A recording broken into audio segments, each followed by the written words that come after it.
Buenos días a todos.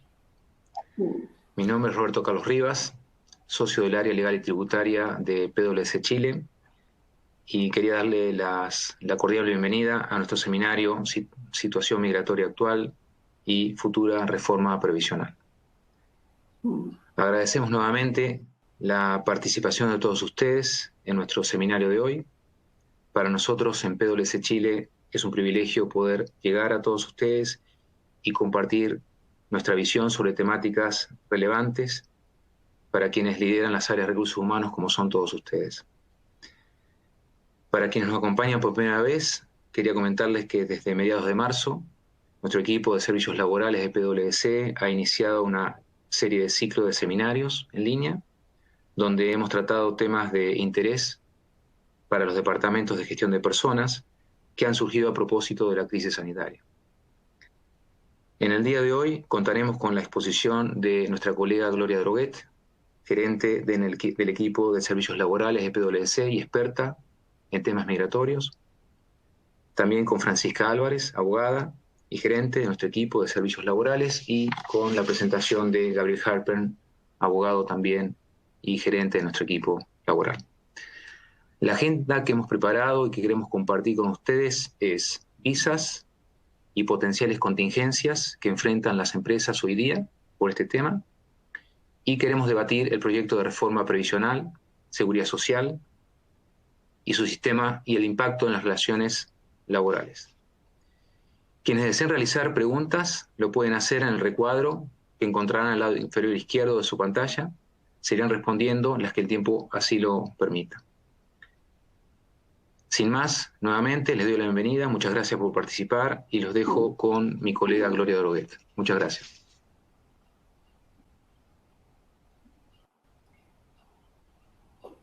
Muy buenos días.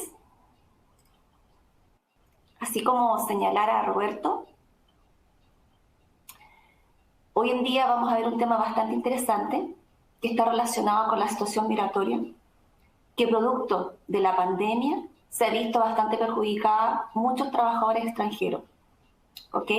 Entonces, lo primero que vamos a analizar, vamos a verificar unos aspectos básicos migratorios, para luego pasar a la problemática que se ha suscitado producto de la pandemia para todos los trabajadores extranjeros. Lo primero que debemos analizar es dónde se encuentra estipulado las diferentes visaciones que nosotros tenemos en Chile. ¿Ok? Esto está estipulado en el Decreto Ley 1094 de 1975. Lo que vamos a analizar aquí van a ser las principales visaciones. Recordemos que entre estas tenemos la visación de residente de visa sujeta a contrato, la visación de residente temporario y la permanencia definitiva. Para cada una de estas vamos a hacer un análisis breve para que podamos entender el contexto de la problemática que podemos tener hoy en día. Partimos entonces con las visaciones de residente sujeta a contrato. Esto está estipulado en el artículo 23 del Decreto Ley 1094, como ya había señalado, del año 1975. ¿A quiénes se otorga este tipo de visación? Se otorga a todos aquellos extranjeros que viajen al país con el objeto de dar cumplimiento a un contrato de trabajo, o bien a aquellos extranjeros que ya se encuentran en territorio nacional y que se quieran radicar en Chile. Todo esto, evidentemente, a través de un contrato de trabajo. Como bien lo dice el nombre de la visa, que es una visación de residente sujeta a contrato, es porque la esencia de esa visación está en el contrato de trabajo. ¿Cuál es la vigencia de este tipo de visa? Su vigencia es de 2 años, la cual puede ser prorrogable por periodos iguales. Si no se desea prorrogar, la opción que tiene el trabajador es solicitar una permanencia definitiva, la cual se puede hacer cumplidos los 2 años del primer periodo. ¿Ok? Un punto sumamente importante de este tipo de visación está relacionado con la exclusividad. ¿Qué quiere decir esto? El trabajador solo puede prestar servicios para la empresa para la cual fue contratado, porque esa visa está solo sujeta a ese empleador. Por lo tanto, si el trabajador quisiera cambiar de trabajo hacia otro empleador, necesariamente tendría que renunciar y tener otro trabajo y presentar una nueva visación, que podría ser una visación por cambio de empleador.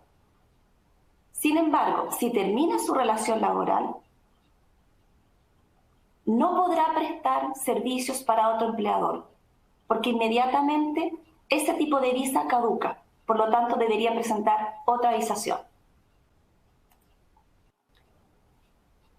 El segundo tipo de visación que analizaremos está relacionada con la visación de residente temporario. Esta está estipulada en el artículo 29 del Decreto Ley 1094. ¿A quiénes se le otorga este tipo de visación? Al extranjero que tenga el propósito de radicarse en nuestro país, siempre que acredite ciertos vínculos de familia o intereses en el país y cuya residencia sea estimada útil y ventajosa. Aquí también caen aquellas personas que tienen un contrato de trabajo, con la diferencia que cuando yo tengo una visación de residente temporario, yo como trabajador puedo prestar servicios a la empresa A o a la empresa B. Por lo tanto, no es al igual que la visa sujeta a contrato, como les señalaba que hay una exclusividad con ese tipo de visa. Cuando yo tengo una visa de residente temporario, puedo prestar servicios para cualquier empleador. ¿Cuál es la vigencia de este tipo de visa? Esta visa tiene una máxima duración de 1 año, pero puede ser prorrogable por una sola vez por igual periodo. Si un trabajador prorroga la visa por 1 año más, al término de ese periodo está obligado a presentar una permanencia definitiva. Entonces, cuando estamos enfrentados a un trabajador que tiene una visa residente temporaria, tiene las siguientes opciones.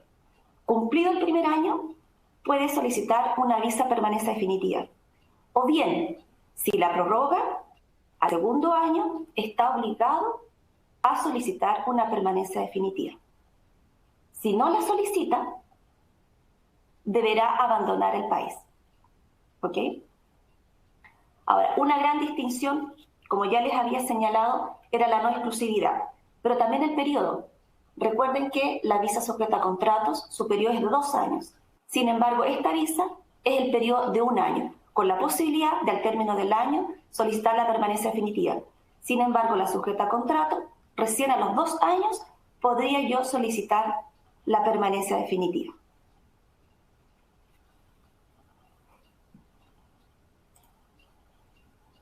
Luego pasamos a la permanencia definitiva. ¿Cuál es esta? Que está estipulada en el artículo 41. Es el permiso que se concede a los extranjeros que tienen la intención de radicarse indefinidamente en nuestro país y desarrollar cualquier clase de actividades sin ninguna limitación. ¿Ok? Evidentemente son actividades lícitas, pero con este tipo de visación, que es la permanencia definitiva, el trabajador puede efectuar cualquier tipo de actividad en nuestro país. No tiene limitaciones. Y como bien dice su palabra, que es definitiva, este tipo de permiso le permite al trabajador prestar servicios para cualquier entidad. ¿Y qué tiene otra cosa importante? Al igual que nosotros, evidentemente lo que es la cédula entidad va a vencer. Después tiene que prorrogar su cédula entidad. Pero hay un tema interesante relacionado con la pérdida de la permanencia definitiva. Si este trabajador se ausenta del país por un plazo superior a 1 año, inmediatamente queda revocada tácitamente la permanencia definitiva, o sea, se pierde. Por lo tanto, nuestra recomendación es que si un trabajador tiene la intención de volver a retornar a nuestro país, por lo menos 1 vez al año regresa a nuestro país. Con eso permitiría que no perdiera esta permanencia definitiva.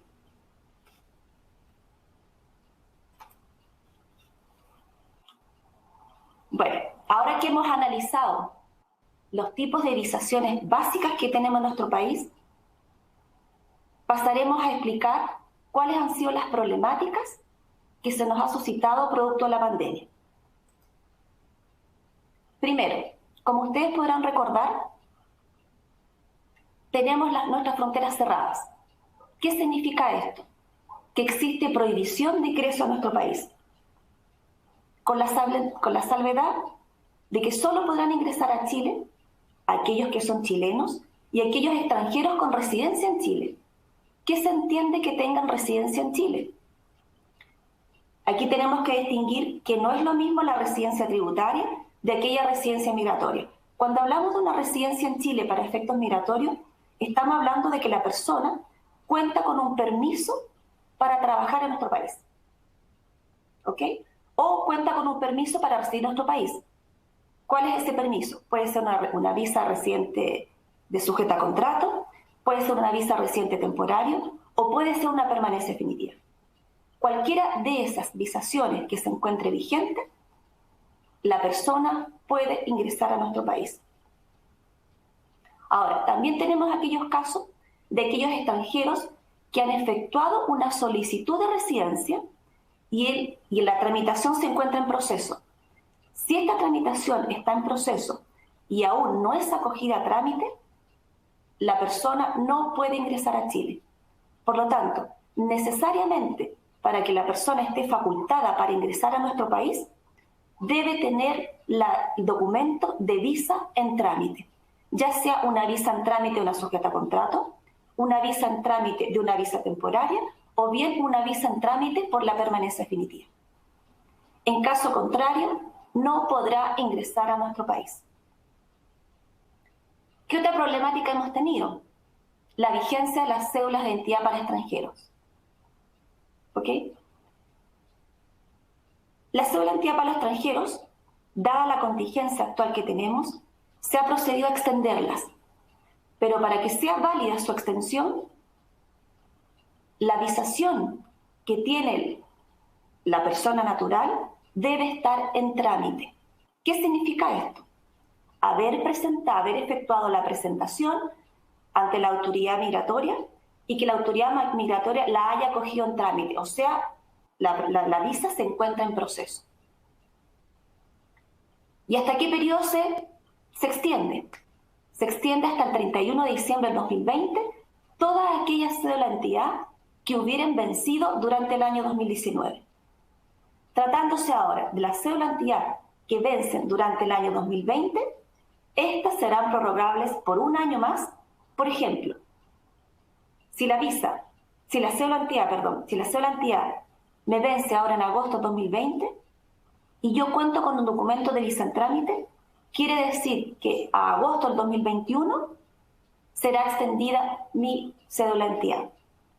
Precisamente hoy día en la mañana, al prender la televisión, había una fila enorme en una de las AFP por el tema de los retiros del 10%. Y explicaban que a muchos extranjeros le están rechazando esta solicitud del 10%. Y una de las razones es precisamente la vigencia de la cédula de identidad. Porque hay extranjeros que tienen su cédula de identidad expirada y que no cuentan con el documento de visa en trámite. Por lo tanto, al no contar con un documento de visa en trámite, no se les extiende la cédula de identidad. ¿Ok? También tenemos otras situaciones especiales. Producto de la pandemia, nos encontramos que varios extranjeros decidieron abandonar el país. Aun cuando en su país de origen también está la pandemia, pero prefirieron salir de nuestro país para ir a su país de origen. Y aquí tenemos dos situaciones especiales. Aquellos trabajadores que mantienen una visación vigente, ya sea visa sujeta a contrato, visa temporaria o permanencia definitiva, y aquellos que estando fuera de Chile les ha expirado su visa. ¿Qué hacemos con ellos? ¿Qué hacemos en términos de aquellos trabajadores en los cuales tenemos una relación laboral con ellos? Tenemos suscrito un contrato de trabajo. Para aquellos que se mantiene su visación, ¿qué sucederá con su relación laboral? La verdad que en primera instancia podemos decir que se mantiene su relación laboral, ¿ok? Ya que no existe ningún impedimento legal para que un trabajador preste servicio en el extranjero para una compañía en Chile. Pero aquí debemos analizar qué va a aplicar. O sea, si tengo un trabajador extranjero prestando servicios para una compañía chilena y prestando servicios en el extranjero, podría aplicarse entonces el teletrabajo, ¿cierto? Sería una de las formas que podríamos mantener la relación laboral. ¿Qué pasa si el trabajador decide, después que termine la pandemia, que es lo natural, querer ingresar a nuestro país nuevamente? ¿Podrá hacerlo? Sí, definitivamente podrá hacerlo, porque recuerden que su visa se encuentra vigente. No tendrá ningún problema de entrar a Chile, ¿ok? No tendrá problemas ni antes de la pandemia, ni después de la pandemia, o durante la pandemia, más bien dicho. ¿Por qué? Porque su visación se encuentra vigente. ¿Qué sucede si la visa expira estando fuera de Chile? Hemos tenido casos en que el trabajador, mientras comenzó la pandemia, su visa estaba vigente, pero decidió salir de Chile y mientras estaba en el exterior, su visa venció, ¿ok? Y no efectuó ninguna prórroga en nuestro país. Y aquí nos encontramos con un problema bastante práctico, porque cuando una persona realiza una tramitación, una nueva tramitación de visa, necesariamente para esa presentación, el trabajador debe estar en Chile. Entonces tenemos un impedimento práctico. El trabajador salió de Chile. O sea, ¿cómo hacemos la presentación de esa visa?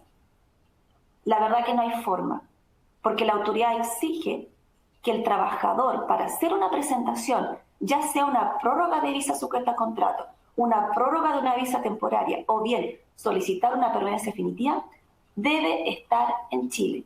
¿Por qué? Porque la autoridad hace una revisión y esa revisión la hace con Policía Internacional, exigiendo que en definitiva el trabajador debe estar en Chile. Y si yo hiciese una presentación a sabiendas que estoy fuera de Chile, esa solicitud es rechazada. Entonces aquí nos viene el interrogante. Nos encontramos con un trabajador que contaba con una visa vigente antes de salir de Chile, sale de nuestro país y expira su visa. ¿Qué hacemos? ¿Podrá ese empleado mantenerse en la nómina bajo la calidad dependiente?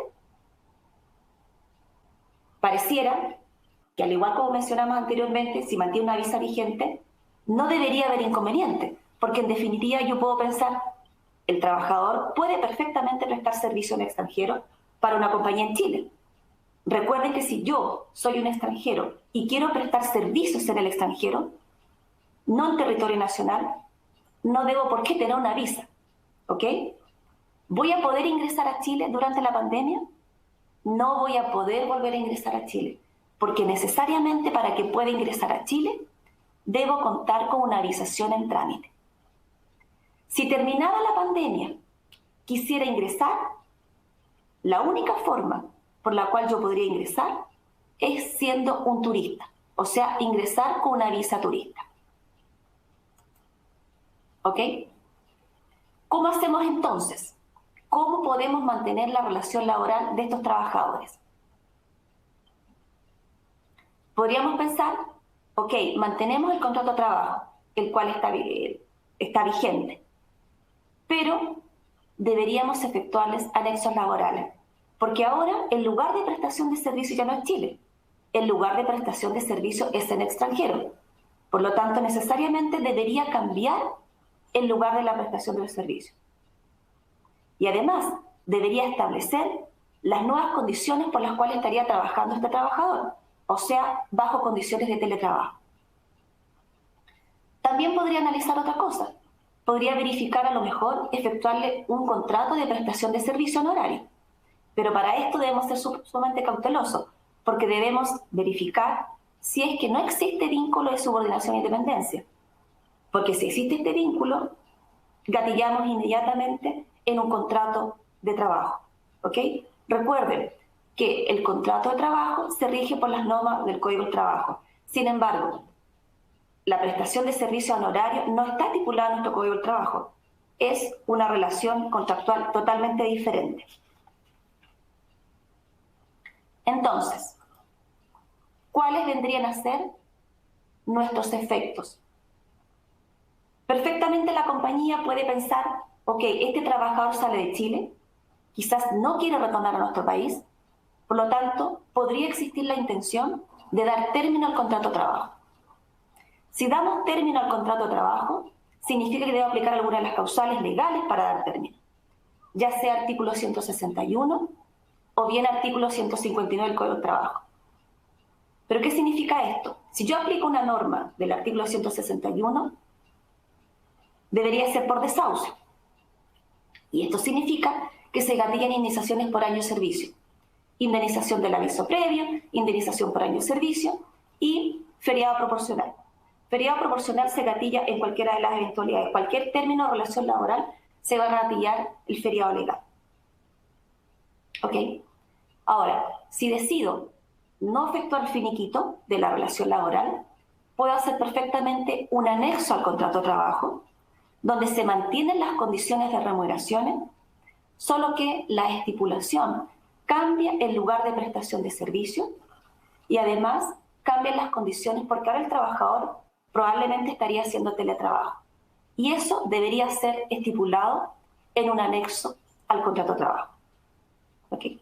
Si no quiero efectuar eso como empresa, también puedo hacer un nuevo contrato.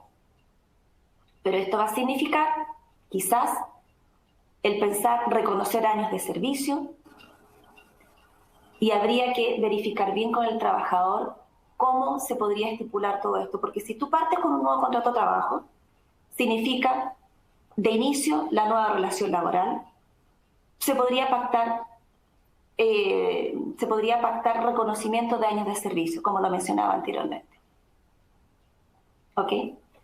Sí podría ser útil un nuevo contrato, pensando en que la visa expiró, por lo tanto, para hacer una nueva presentación de visación. Porque aquí podríamos tener la opción de, como la persona va a retornar de nuevo al país, podría yo pensar hacer una nueva solicitud de visa en el consulado chileno al extranjero. Y en ese caso, sí me sería útil un nuevo contrato, porque yo no podría hacer una prórroga de visación en el consulado. Recuerden que los consulados solo me admiten nuevas visaciones y no prórrogas. Las prórrogas solamente se pueden presentar en Chile. Por lo tanto, podría analizar un nuevo contrato en la medida que yo quisiera efectuar una tramitación de visa en el consulado chileno al extranjero. ¿Qué pasa en términos tributarios? Nos podríamos preguntar, ¿va a cambiar la tributación de este trabajador? ¿Va a perder la residencia en Chile? Piensen lo siguiente. Tenemos un trabajador que cuando estaba en Chile estaba afecto a impuesto único de segunda categoría. O sea, pagando impuesto que va desde el rango del 0% al 40%. Sale de Chile. ¿Va a perder su residencia? La residencia en Chile para efectos tributarios es totalmente diferente a la residencia que se entiende para efectos migratorios. La residencia para efectos tributarios es aquella, es la permanencia en nuestro país por un periodo superior a 183 días, ininterrumpido o no, en un plazo de 12 meses. Por lo tanto, la probabilidad que ese trabajador pierda su residencia en nuestro país es bajísima, porque además debemos adicionarle otro concepto, que es el domicilio. El trabajador va a tener la intención de regresar a nuestro país. Por lo tanto, no ha perdido el domicilio. Entonces, en definitiva, vamos a estar enfrentados a un trabajador que no ha perdido el domicilio chileno, no ha perdido la residencia en Chile y va a seguir estando afecto a impuestos. Pero tenemos una sutileza grande acá, que es una excepción relacionada con los años que ha llevado en Chile.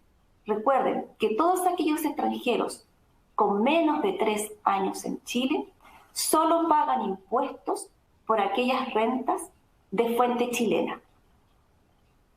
Aquellos extranjeros que llevan más de 3 años en Chile pagarán impuestos en nuestro país por aquellas rentas de fuente mundial. Entonces, si tenemos a un trabajador que está prestando servicios en el extranjero, lo más probable es que ese trabajador llevaba menos de 3 años en Chile, si es que expiró mi visa. Porque si expiró mi visa, era una visa sujeta a contrato o era una visa temporaria. Y ambas, la primera tiene 2 años de vigencia y la segunda tiene 1 año. Por lo tanto, ese trabajador en Chile lo más probable es que llevaba menos de 3 años en nuestro país.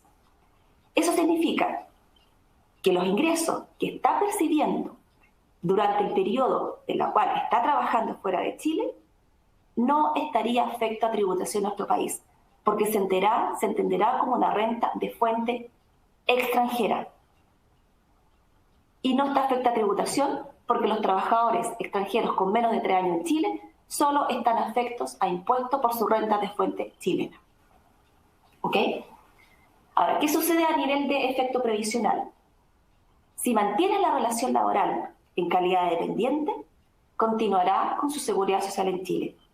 O sea, mantenemos su AFP, mantenemos su ISAPRE, mantenemos el seguro de cesantía y la compañía debe seguir pagando el seguro de cesantía que le corresponde y el seguro de accidentes del trabajo. Se mantiene exactamente igual. ¿Qué sucede ahora con aquellos trabajadores que tenían la intención de venir a trabajar a nuestro país? Sin embargo, producto de la pandemia, estaban efectuando la tramitación en el consulado respectivo de su país de origen. Recordemos que los consulados hoy en día no están habilitados, han suspendido la tramitación de las visaciones. Hay algunos que lo que están haciendo es recibir la documentación, sin embargo, no se van a estampar las visas si es que no se abre la frontera chilena. Y como nuestras fronteras se encuentran aún cerradas, en definitiva no procesan las visaciones. Entonces, ¿cómo hacemos para que estos trabajadores que tenían la intención de trabajar en nuestro país presten servicio a nuestro país? Pensando obviamente que la compañía chilena lo que quiere es tenerlos trabajando para ellos y que no puede esperar hasta que termine la pandemia. La primera opción que tenemos acá es un contrato de trabajo.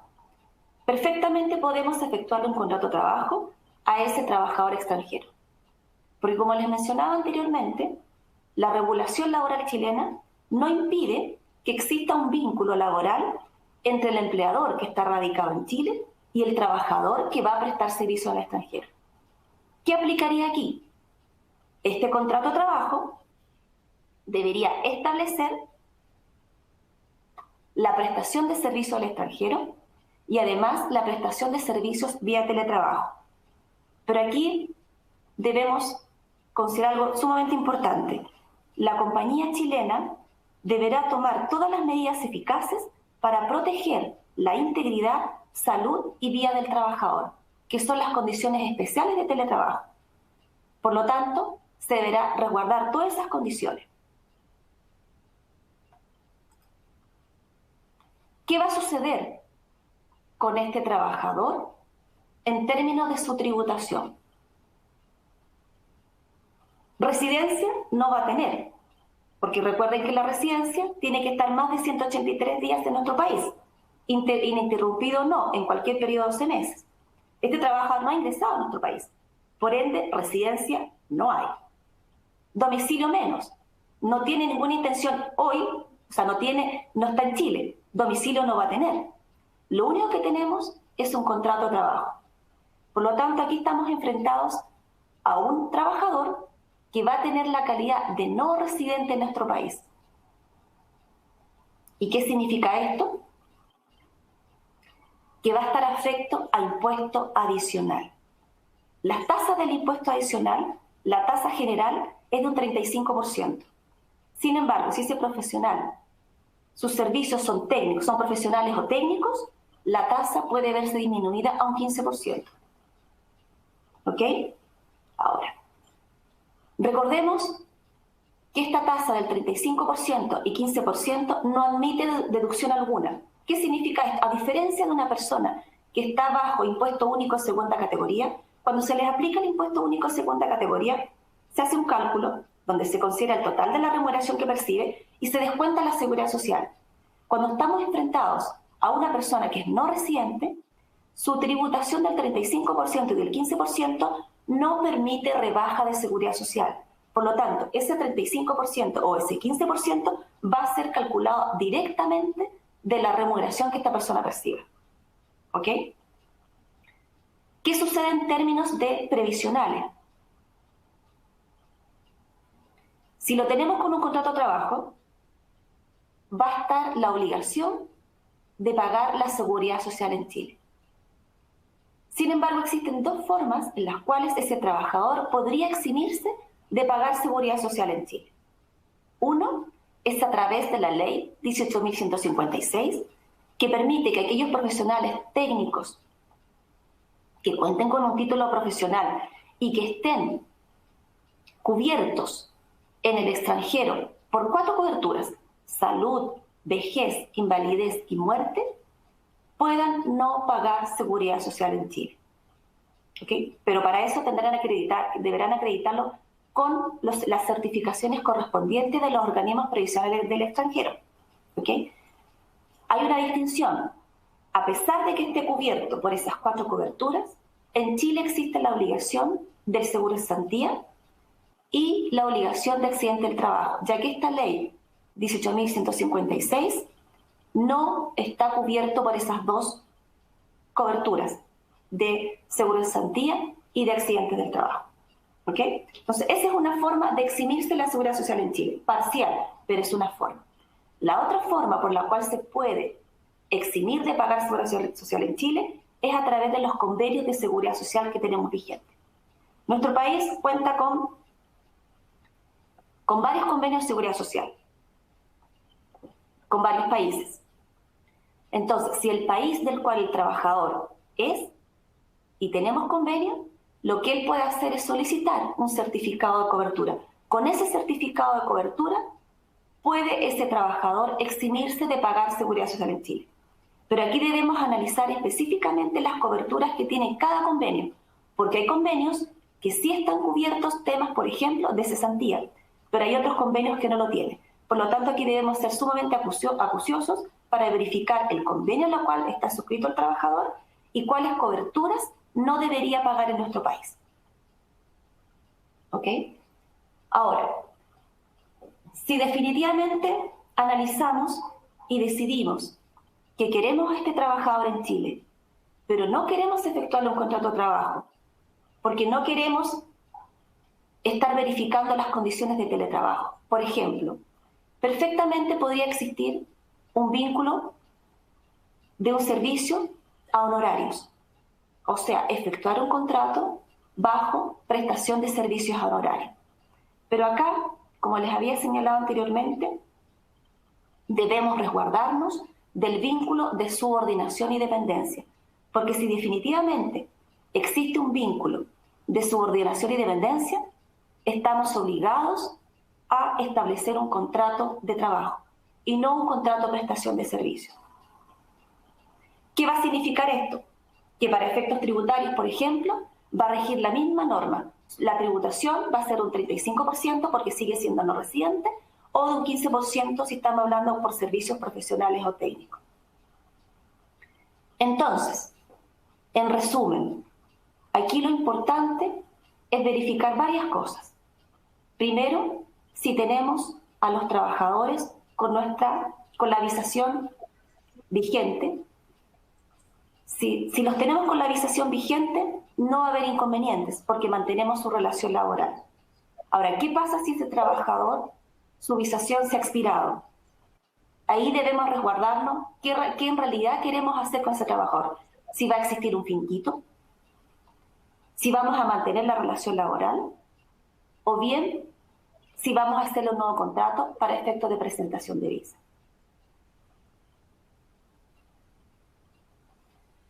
Gabriel, ¿podemos continuar? Hola Gloria, ¿cómo estás? Muy bien, ¿y tú? Quizás ahora podemos verificar si existen algunas dudas, algunas interrogantes. Sí, han planteado varias preguntas, más de 20 en realidad, y hemos tratado de resumirlas, de consolidarlas, refundirlas en alguna que aporte la mayor cantidad de información posible, porque en realidad queda claro de la exposición que has hecho que el tema es muy, muy complejo y que en realidad, si bien el intento es espectacular por dar métricas, directrices muy precisas de cómo funcionar, igualmente habría que analizar caso a caso, porque obviamente en derecho al trabajo y migratorio también no escapa de esta realidad. Cada mundo es muy distinto, cada persona, cada trabajador, cada ejecutivo es un mundo separado. Así es. Y aparte porque evidentemente aquí se conjugan varias normas. O sea, tienes las normas tributarias, tienes las normas previsionales, tienes las normas laborales y tienes las normas migratorias. Entonces, lo que queremos hacer es analizar caso a caso para verificar exactamente en qué condiciones se encuentra cada trabajador. Sí, muy interesante y obviamente da gusto que lo que hayamos conversado alguna vez se haya plasmado en tu clase magistral de este tema, así que muy interesante. Y la pregunta que seleccionamos y que en realidad retocamos un poco para incorporar temáticas que varios plantearon es la siguiente. Y tiene que ver con gente que extranjeros que trabajan en Chile y que su visa expiró durante la pandemia, ¿no? Y dice lo siguiente: alguien que no hubiera ingresado una solicitud de renovación de su visa antes del vencimiento, ¿tiene alguna posibilidad de continuar prestando sus servicios en el país?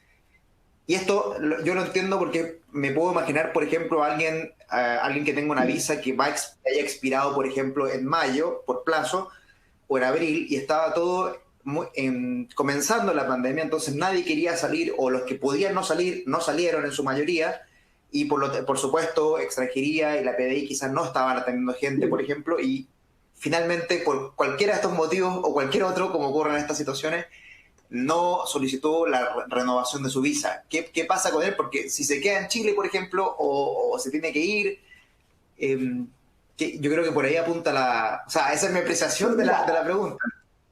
Sí, no, me quedó clara la pregunta. En estricto rigor legal, esa persona no puede prestar servicio.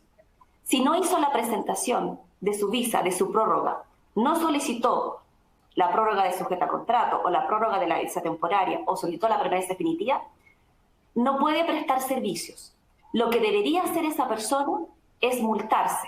¿Qué significa esto? Efectuar un procedimiento ante la autoridad migratoria en donde él dice que en definitiva está irregular, que paga la multa y la autoridad le da un plazo de 10 días para poder regularizar su situación, para que pueda hacer la presentación de una nueva visación. Si no hace la presentación de la visación, el trabajador no puede prestar servicios. Ahora, hay un tema práctico sumamente importante, que cuando uno hace la presentación de la visa, para que ésta se acoja a trámite, demora varios meses. Estamos hablando de 4, 6 meses. Entonces, en ese intertanto, si bien es cierto, el trabajador efectuó la tramitación, aún no se acoge a trámite su visa. Por lo tanto, no tendrá ningún documento legal que acredite su estadía, ¿ok? Aun cuando para efectos migratorios se va a entender que habiendo hecho la regularización, el trabajador podría continuar su servicio. Y entendiendo que en estricto rigor no podría prestar su servicio hasta que tenga un comprobante de que solicitó la renovación de su visa, ¿cuál es la experiencia en general práctica? Lo que pasa es que ese comprobante tú lo vas a tener como a los 5 meses. Entonces, en términos prácticos, se ha entendido que para efectos migratorios existe una continuidad, aun cuando no tienes un documento legal. Ya. Ok, perfecto. Otro tema interesante es los trabajadores que salieron de Chile por el tema de la pandemia y están prestando sus servicios desde el exterior. Quedó claro de tu presentación, por supuesto, que el teletrabajo es una alternativa viable y mantener la relación laboral acá vigente. Pero, ¿qué ocurre si a esta persona que está en el extranjero caduca su visa? ¿Qué ocurre con su contrato de trabajo? ¿Se tiene que terminar necesariamente o puede mantenerse vigente? Y en este mismo sentido, con la seguridad social, ¿se mantiene en Chile? Sí o sí, que eso creo que lo mencionaste con los convenios bilaterales. A ver si lo puedo destacar. Sí, la verdad que sí. Mientras está fuera de Chile, se expira su visa, no existe impedimento, como lo había mencionado anteriormente, no existe impedimento que el trabajador pueda prestar servicio en el extranjero y que se mantenga su contrato laboral. Porque en definitiva, como está en el extranjero, la prestación de servicios se realiza en el extranjero, no está en Chile. La visa se requiere para prestar servicios en Chile, no para prestar servicios en el extranjero. ¿Ok? Claro, es territorial. Gaby, cuéntame. No, estaba un comentario que la visa tiene que ver con un permiso para prestar servicios en el territorio de Chile, no en empresas chilenas necesariamente. Exactamente. La visa se entrega, la autoridad la entrega para el hecho de prestar servicios en territorio nacional. Entonces, si tenemos a este trabajador, el que se ha caducado su visa, y está en el extranjero prestando servicios, no hay ningún impedimento legal para que continúe prestando servicios. Perfecto. Perfecto. Y esta persona, bueno, esto tiene que ver también con aspectos laborales, pero a ver qué opinas tú. Al tener un contrato o un anexo que establezca que sus servicios se prestan de forma por vía de teletrabajo, ¿qué opinión tienes tú sobre el reglamento de medidas de seguridad y salud de teletrabajo que publicaron en julio ahora el Ministerio del Trabajo? Sí, ahí uno podría pensar que puede ser un poquito más complicado, porque ¿cómo haces tú como empleador para tomar todas las medidas eficaces que permitan proteger la integridad, la salud y la vida del trabajador? Porque piensa que tú, como empresa chilena, ¿cómo te resguardas de eso? Y en ese punto podría ser un poquito más complejo, porque yo como empresa chilena, ¿cómo lo hago para verificar que realmente se cumplan todas esas condiciones para proteger la salud y vida del trabajador? Ese sería un punto que tendría una cierta complejidad. Pero también puedes pensar la fiscalización de eso, ¿cómo sería? A lo mejor ahí tú tienes más opinión, Gabriel. Porque sí, ¿cómo efectivamente. Claro, la fiscalización es complicada, pero sí podría ocurrir, por ejemplo, algún tipo de contingencia ante un accidente laboral, por ejemplo. Si la persona si mantuvo su seguridad social en Chile y está prestando servicios desde un país en el extranjero y sufre un accidente allá y no lo cubre allá porque no conozco el país desde donde esté, ahí podría haber una contingencia, pero eso no tiene que ver con las medidas de seguridad mismas, sino con el seguro, que eso igual se podría trabajar caso a caso, como siempre, y ver que si no está cubierto, hacer algo para que se cubra, que no es muy distinto, me parece a mí, a lo que ocurre en Chile cuando se mantiene la seguridad social afuera y no los cubre ningún seguro acá, entonces a empresas sí contratan seguros adicionales. Entonces, si no lo cubriese ese seguro, pareciese que podría haber una contingencia concreta. Y sobre la fiscalización, se ve bastante más inmaterial, pese a que teóricamente la obligación es la misma. Ahora, igual el reglamento de teletrabajo y la ley de teletrabajo en conjunto establecen que si el trabajador no está fijo en un lugar prestando su servicio y por el contrario, puede elegir libremente su lugar de servicio, al hacerse casi imposible la fiscalización, aún en Chile, las medidas de seguridad son mucho más flexibles, son mucho menos estrictas para los empleadores, por lo mismo, por una dificultad práctica. Entonces, si se ajustan los instrumentos para la prestación de servicios vía teletrabajo, en este sentido de libertad laboral, por decirlo así, podría aliviarse bastante la obligación, a lo menos teórica, de las empresas de proporcionar los elementos y las medidas de seguridad que correspondan. Definitivamente, o sea, esto, si bien es algo nuevo, entre comillas, porque estamos en situación de pandemia, la prestación de servicios desde el extranjero ha ocurrido siempre y las medidas de seguridad, en teoría, siempre han tenido que estar, pero las contingencias son bastante inmateriales, como podemos ver, porque en realidad no se levantan mucho. Pero teóricamente aplicaría, en mi opinión, lo que te he comentado ahora. Exacto. Bien. A veces puede ocurrir definitivamente un aumento de costo para las compañías, o sea, asumir tanto la seguridad social en Chile como alguna seguridad social en el extranjero, y que a veces muchas compañías lo asumen también, a objeto de velar por la seguridad del trabajador. Claro. Exactamente, que es como contratar seguros adicionales o lo que pasa con el seguro de accidentes del trabajo, principalmente, que los tratados no lo cubren en general. O sea, hay como un vacío en ese seguro en particular, que es bastante importante, porque si alguien sufre un accidente del trabajo y no lo cubre, la contingencia está ahí, porque es mucho el prejuicio para el trabajador. No es como AFP, que es pensión, es muchos años o pocos años, pero más adelante, que es un poco más inmaterial, en contrario a un accidente mismo, que es mucho más concreto, tiene daños directos para el bolsillo y físicos. Entonces, si no cubre ahí, la contingencia es mucho más material, es mucho más concreta. Sí, definitivamente. Perfecto. Gloria, te agradezco un montón. Tenemos que seguir un poco ahora con la segunda parte de la presentación. Pero obviamente a todos sigan dejando sus preguntas acá abajo. Tomamos nota igual, ya más de 40. Y vamos a intentar resolverlas, si no será ahora, quizás directamente o en un próximo seminario, dependiendo de la magnitud y la profundidad de las preguntas. Así que eso. Muchas gracias, Gloria. Ok, muchas gracias a ustedes. Bueno,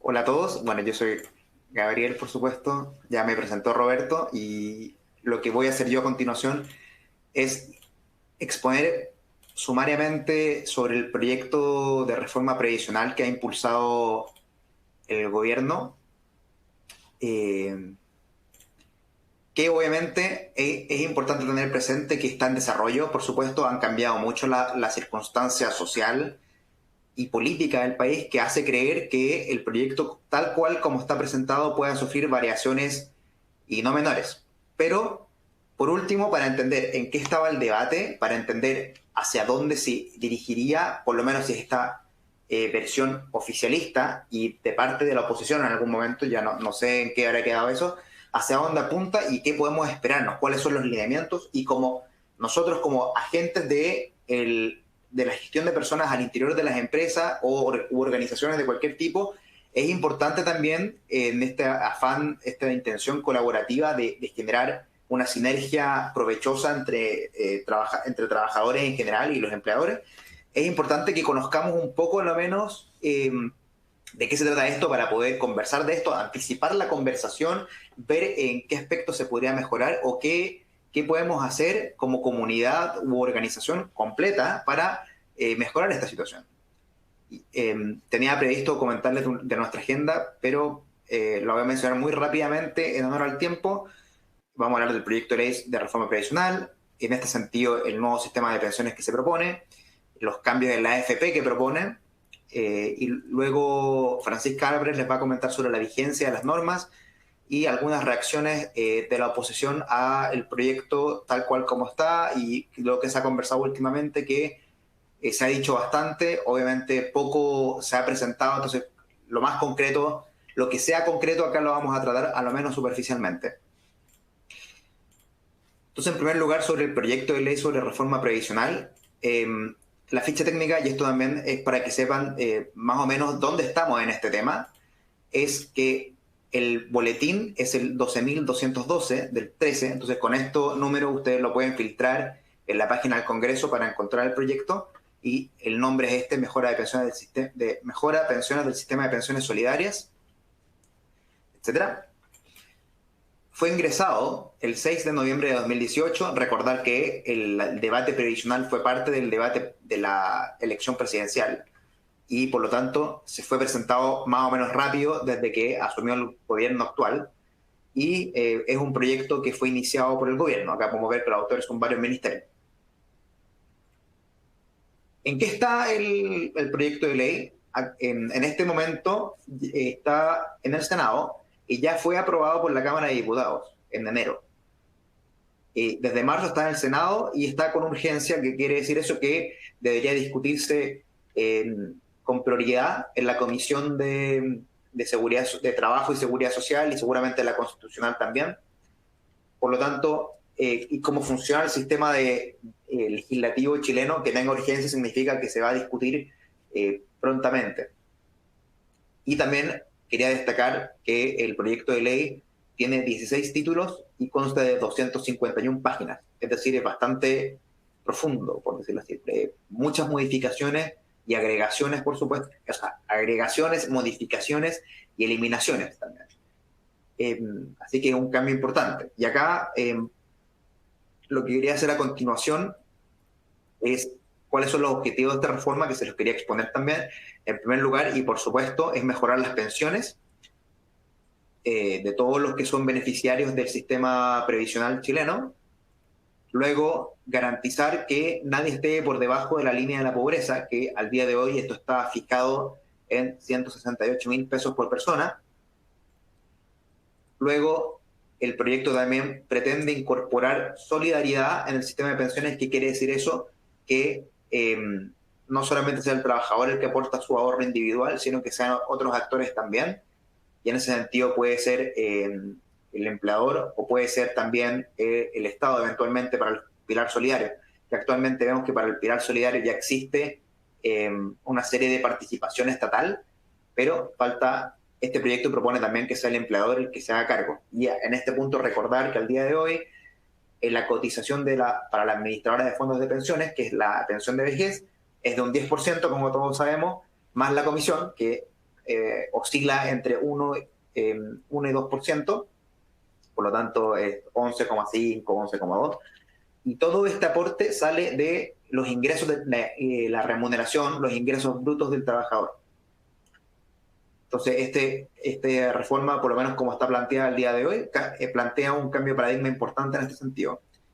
Luego también, y una parte relevante que también les quería destacar, es que el proyecto establece que para quienes hayan cotizado al menos 30 años, nunca perciban una suma inferior al sueldo mínimo. Y el sueldo mínimo va variando por ley separada, entonces va actualizándose anualmente o bianualmente, y al día de hoy corresponde a 320.500 pesos por persona. También, bueno, hay una reforma a las AFP para que haya más competencia, más transparencia, y lo que no mencioné antes es que se va a incorporar una nueva entidad estatal que pueda administrar estos fondos. O sea, a las AFP actuales, que son todas de carácter privado, son todas sociedades anónimas, va a haber una adicional estatal que podría administrar estos fondos también. Y, por último, el último objetivo que pretende esta reforma es permitir cálculos excepcionales en situaciones excepcionales, que podría aumentar la pensión, incluso al retiros cuando hayan situaciones catastróficas, que es algo que los tribunales ya están reconociendo de alguna manera, pero falta la modificación legal, que es por supuesto lo que debería ocurrir en estricto rigor. Y esto es lo que propone el proyecto de ley, actualizar este asunto tan importante, ¿no? Bien, el nuevo sistema de pensiones propiamente tal, en que lo que va a afectar a la liquidez de los trabajadores, que puede ser uno de los temas que más preocupe. Primero vamos a hablar un poco de la situación actual para que nos hagamos una idea. Las cotizaciones de cargo del trabajador son, en primer lugar, como ya les comentaba, AFP, no es APF, es AFP, Administradora de Fondos de Pensiones, que corresponde a un 10% sumada a la comisión de cada AFP, que como les mencionaba, va entre un 1 y 2%. Salud, que es FONASA o las ISAPRES en la actualidad, el 7% más el plan. Si el plan es superior, el diferencial lo tiene que aportar el trabajador. Igual que con la FP, si hay una APB, por ejemplo, también lo aporta el trabajador de forma voluntaria y adicional a estas que son las cotizaciones obligatorias. Y por último, el trabajador, si tiene un contrato de trabajo de tipo indefinido, también tiene que hacerse cargo del seguro de cesantía, que es un 0,6%, nuevamente, si el contrato de trabajo es indefinido. Si es a plazo fijo, es de cargo del empleador completamente. El empleador, a la actualidad, tiene que hacerse cargo del seguro de invalidez y sobrevivencia, que fue modificado recientemente por la licitación que se hizo de este seguro. Y recordar que hasta junio era 1,53% y ahora es 1,99%. Sin embargo, esto no afecta a la liquidez de los trabajadores directamente, no debería, porque es de cargo del empleador. Y otro que es de cargo del empleador es el seguro de accidentes del trabajo y enfermedades profesionales, que es el seguro de la ley 16.744, que es un 0,93 más la tasa por actividad, que tiene que ver directamente con la siniestralidad de cada empresa. Y por último, el seguro de cesantía, que si el contrato del trabajador es indefinido, la empresa se hace cargo un 2,4%, y si el contrato de trabajo es a plazo o por obra, es el empleador el que se hace cargo enteramente de este seguro, y la sumatoria de ambos factores da 3%. Este es el escenario actual. Y es lo que comentaba, que como ven hay una solidaridad en sentido, pero baja. O sea, si vemos el porcentaje del que se hace cargo el empleador es alrededor de un 5%, esto pretende que sea subido de forma importante. además de los aportes estatales, que es algo que ya existe, pero también se van a ver potenciados con el proyecto de ley tal cual y como está hoy, al día de hoy, 6 de agosto de 2020, porque por supuesto esto no nos debería extrañar, como les comentaba, que se presenten indicaciones que cambien de forma sustancial lo que propone este proyecto de ley al día de hoy. Entonces, el nuevo sistema de pensiones, que es personal y solidario, propone más o menos lo siguiente. Primero, aumentar el ahorro individual, que es el aporte que cada trabajador tiene que hacer a su AFP, en este caso, que subirla a un 10%. También va a crear el Fondo de Ahorro Colectivo Solidario, que esto es donde va a ir parte del ahorro de cada trabajador y también va a recibir fondos de parte del Estado. Claro, como les comentábamos, financiados por el empleador y administrados por una entidad pública, que es el CAS, que ya vamos a hablar del CAS. CASS, Consejo Administrador del Seguro de Seguro Social, o de la Seguridad Social, perdón, y reforzar el pilar solidario, que es este fondo que se le entrega, esta pensión que se le entrega a personas para que no estén por debajo de la línea de la pobreza, es decir, garantizando que nadie, por ningún motivo, jamás va a estar por debajo de ella, que es al día de hoy 168.000 pesos por persona, y como les comentaba, si cotizó por 30 años o más, nunca va a recibir menos que el sueldo mínimo, que son al día de hoy 320.500 pesos. Entonces, los nuevos porcentajes previsionales, que es lo que propone esta ley, es, en primer lugar, aumentar el ahorro para previsión en un 6%, y previsión de vejez, me refiero, perdón, que en concreto esto es AFP, y 3% de este ahorro, la mitad, va al ahorro individual, a la cuenta individual de cada trabajador, administrada por cada AFP. Por lo tanto, esto va a quedar el ahorro individual en el 10% de AFP, más el 3% del CAS, y el otro 3% va al ahorro a un fondo colectivo. Entonces, ahora se agrega un ahorro que es algo que es un cambio de paradigma también bastante importante, porque al día de hoy el ahorro para pensiones es totalmente individual y excepcionalmente hay un aporte estatal.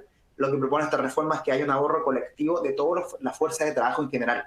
Y esto se va a alimentar con un 3% de la remuneración imponible bruta de cada trabajador. Y de este 3% colectivo, un 2,8% va al Fondo Solidario del CAS, que es este Consejo Administrador de Seguridad Social, y el 0,2% va a un nuevo seguro de dependencia, que ya vamos a revisar qué es este seguro de dependencia. Por lo tanto, en suma, el 10% adicional, o sea, el 10% por AFP se mantiene, el 3% que va también a ahorro individual va a ser administrado por el CAS, que va a licitar estos fondos para que alguna entidad se haga cargo, pero es una entidad estatal. Y mencionar que este 3%, este 6% adicional, es de cargo del empleador, por lo tanto no debería influir en la liquidez de los trabajadores. Y como les comentaba, el CAS es esta nueva entidad que está encargada de garantizar la transparencia y la adecuada administración de los recursos, que es una entidad estatal, el Consejo Administrador de la Seguridad Social. Y a esto hay que comentarle también, por supuesto, que el otro 3% que va al ahorro colectivo también pasa por el CAS, pasaría por el CAS. Claro, el fondo colectivo, en primer lugar, se aumenta. Entonces, hablamos de que el aumento previsional es un 6% de FP, que es de cargo del empleador. De este 6%, un 3% va a la cuenta individual de cada trabajador y el otro 3% va al ahorro colectivo. De este 3% del ahorro colectivo, un 2,8% va al fondo colectivo propiamente tal y el otro 0,2% va al seguro de dependencia. Todo administrado por el CAS. Bien, eso ya lo comentamos, que el monto adicional va por cada trabajador según su remuneración imponible. La finalidad es cerrar brecha y brecha entre hombres y mujeres, por supuesto, porque hay un factor solidario y, por supuesto, aumentar los mínimos de la pensión y también mejorar las pensiones en general, por supuesto, porque por más que haya por debajo del mínimo el día de hoy, en general hay que mejorarlas también. Eso es lo que entiende el proyecto de ley. Y también dice que el fondo solidario se va a pagar a todos los trabajadores independiente de la edad y de los fondos que tengan. Entonces, es totalmente garantizado. ¿Ya? Y como les comentaba, este es colectivo solidario, ahorro colectivo solidario, además de asegurar la pensión independientemente de la edad y cuánto tiempo tenga el trabajador, también va a asegurar que los trabajadores que coticen a lo menos 30 años en el sistema previsional nunca reciban un monto de pensión inferior al salario mínimo. Ahora, el seguro de dependencia que les comentaba equivale a un 0,2% de la cotización de cada trabajador.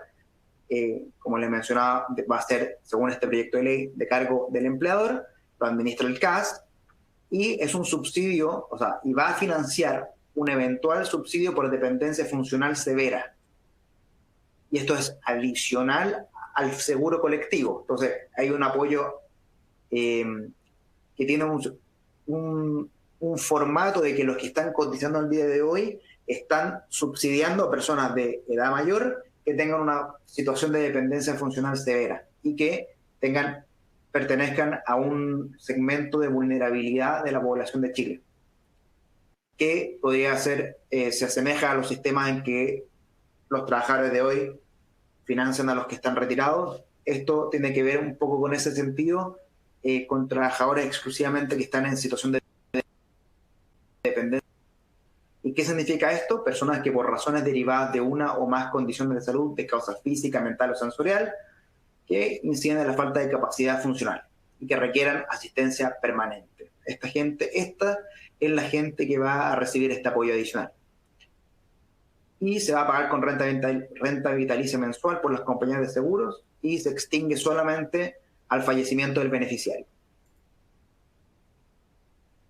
Y el monto de este seguro de dependencia es, bueno, al día de hoy tiene un mínimo mensual de 3 UF mensuales, perdón. Un mínimo de 3 UF mensuales.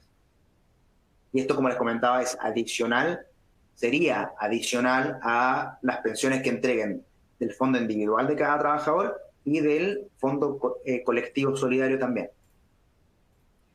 Y por último, también mencionarles rápidamente que lo que he mencionado varias veces, el CAS, esta nueva entidad que se propone crear con este proyecto de ley, que es el Consejo Administrador de los Seguros Sociales, que va a ser autónomo, técnico, con personalidad jurídica y patrimonio propio. Y fiscalizado por la Superintendencia de Pensiones también. Y por último, su objetivo es administrar el ahorro previsional adicional, que es este 6% de cargo del empleador, que se divide, como les he comentado, un 3% a la cuenta individual de cada trabajador y un 3% al ahorro colectivo, disgregándose en un 2,8% al fondo colectivo solidario propiamente tal y un 0,2% al seguro de dependencia. Y esto va a incluir el seguro de acompañamiento de niñas y niñas de la ley 21.063, que es lo que conocemos como ley sana.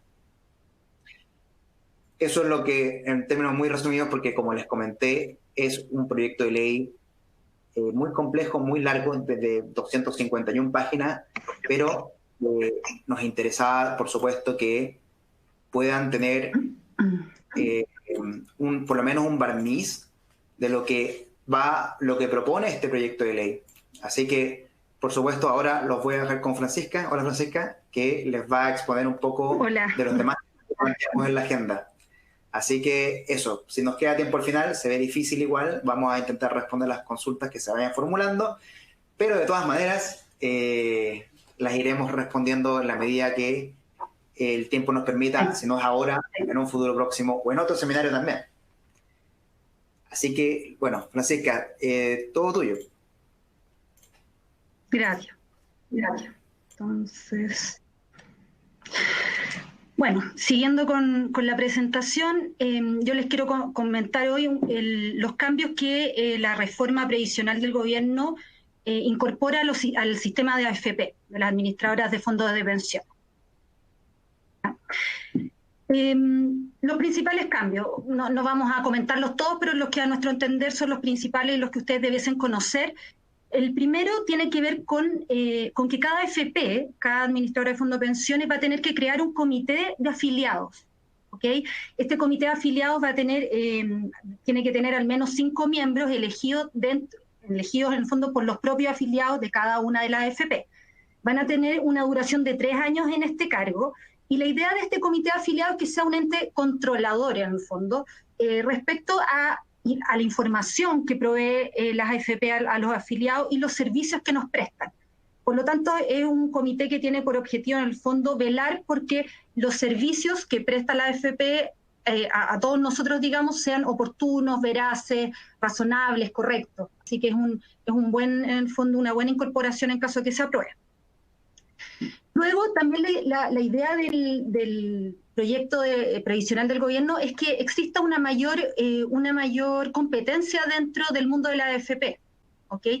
Entonces la idea es que van a permitir en el fondo que nuevas entidades puedan incorporarse al sistema, incluso pudiendo ser incluso sociedades que no busquen en el fondo el lucro, podrían ser sociedades sin fines de lucro, y también le establece la ley que podrían ser también cooperativas de afiliados. O sea, la idea entonces es que esta torta crezca y puedan entrar otros protagonistas.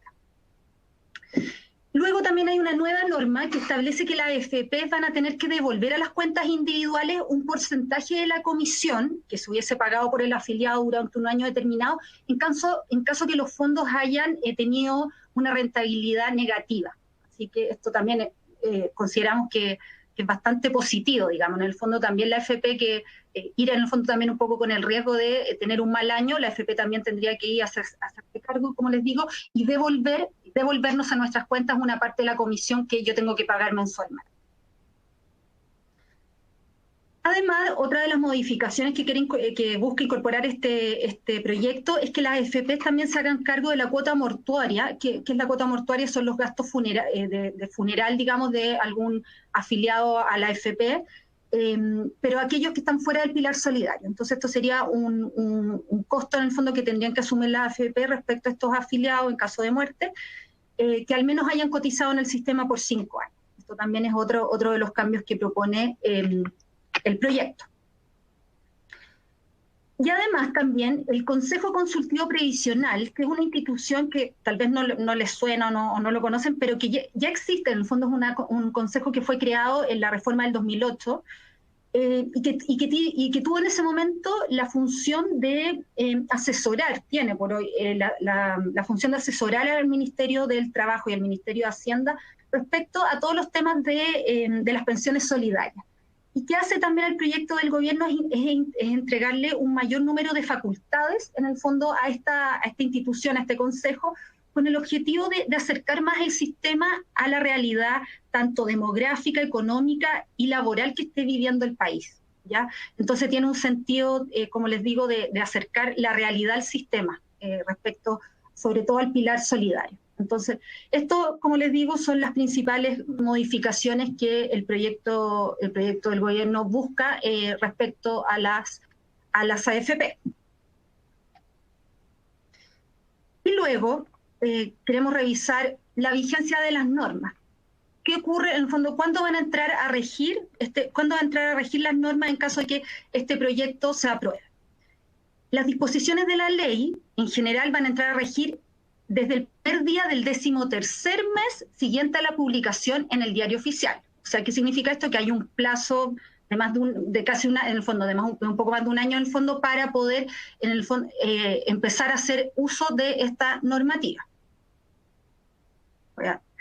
Luego, respecto a lo que tiene que ver con el ahorro previsional adicional, o sea, este 3% que iría a la cuenta individual del trabajador, y respecto al programa de ahorro colectivo solidario, que el otro 3% que está proponiendo en el fondo el proyecto del gobierno, estas cotizaciones también tienen un periodo bastante extenso para, en el fondo, su cobro. No va a ser inmediatamente y no va a ser al 13º mes siguiente a la publicación, sino que va a ser en un periodo de 11 años. Eso es lo que establece la ley.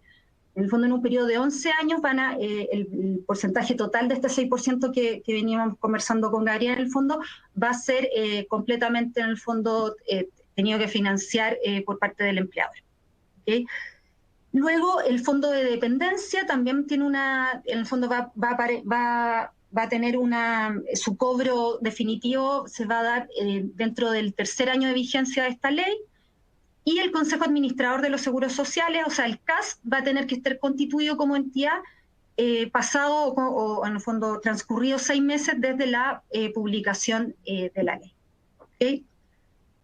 Y esta es una tabla en el fondo para que usted, era lo que yo les comentaba. Finalmente, este 6% en el fondo se va a dividir entre el ahorro previsional adicional y el ahorro colectivo que está proponiendo el gobierno. Finalmente, no es que de un año para otro, en el fondo, esos 0,3 en cada uno de los casos se va a aplicar, sino que es un aumento progresivo y que finalmente llega a su completa ejecución en el año 2031.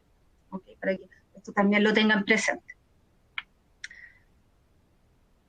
Y finalmente, las reacciones de la oposición respecto a este proyecto del gobierno respecto a la reforma de pensiones. La verdad es que la discusión del proyecto se reactivó la semana pasada, ¿okay?